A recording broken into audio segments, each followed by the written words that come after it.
අපි බැංකු කියලා කියන්නේ අපේ සබ්ජෙක්ට් එකේ මතක තියාගන්න. හරි? බැංකු කියලා කියන්නේ මේ තුනට විතරයි.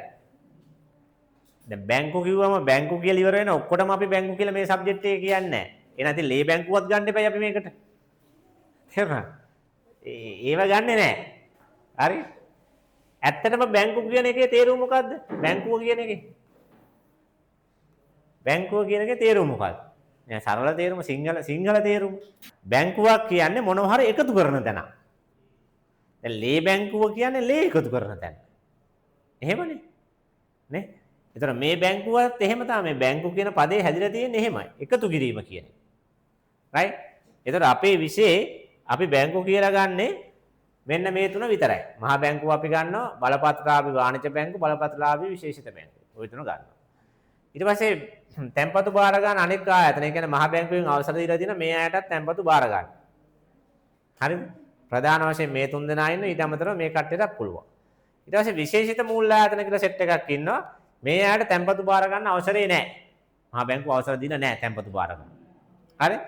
ඒතර ඒගොල්ලෝ වෙන වෙන රාජකාරී කරනවා. හරි? මූල්‍ය වෙළඳ පොලේ ඉඳගෙන. ඊට පස්සේ ගිවිසුම්ගත ඉදිරි කිරීමේ ආයතන කියලා එකක් තියෙනවා. ඒ කියන්නේ ගිවිසුමකට අනුව අපි ඉදිරි කරනවා. ගිවිසුමකට අනුව දැන් අපි රක්ෂණ ආයතන ගත්තොත් දැන් මෙතන තියෙනවා රක්ෂණ සමාගම් කියලා. රක්ෂණ සමාගම් කියන්නේ ඒක ගිවිසුමකට අනුවයි අපි ඉදිරි කරන්නේ. අපි හැම මාසෙකම රක්ෂණ සමාගමක් එක දැන් අපි ජීවිත රක්ෂණයක් නම් දාලා තියෙන්නේ.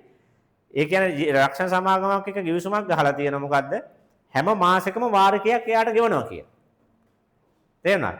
ඒතර ඒ වාරිකය ඉතිරි කිරීමක්. පැහැදිලිද? ගිවිසුමකට අනුව ඉතිරි කිරීමක්. හරි? ඒ වගේ සෙට් එකක් තියෙනවා. ඒතර මේක ජොලියට දීපු සටහනක් නෙමෙයි. මේකේ සියල්ල ඔයා පාඩම් කරන්න ඕන. මොකද දන්නවද? එක එක තැන්වල මේක ප්‍රශ්න අහනවා. දැන් MCQ වල 41 ඉඳන් 50ට තියෙන ප්‍රශ්නවල හතරක් ලියන්න අහන ප්‍රශ්න තියෙනවනේ. ඒතර ඔයාගෙන් අහන විශේෂිත මූල්‍ය ආයතන හතරක් ලියන්න. එතකොට මේවා ලියන්න වෙනවා ඔයාට. තේරුණා? එසේ අනිවාර්යයෙන්ම මේක මේ කඩලා මේ මාතෘකා කඩලා ඔයා පාඩම් කරගන්න ඕන. හරි? මේක ඔයාට ඕන වෙනවා ෆස්ට් පාර්ට් එක හරි සෙකන්ඩ් පාර්ට් එකයි දෙකේම මේවයි පළවෙනි මේ පාස් පේපර්ස් වල අහලා තියෙන ප්‍රශ්න.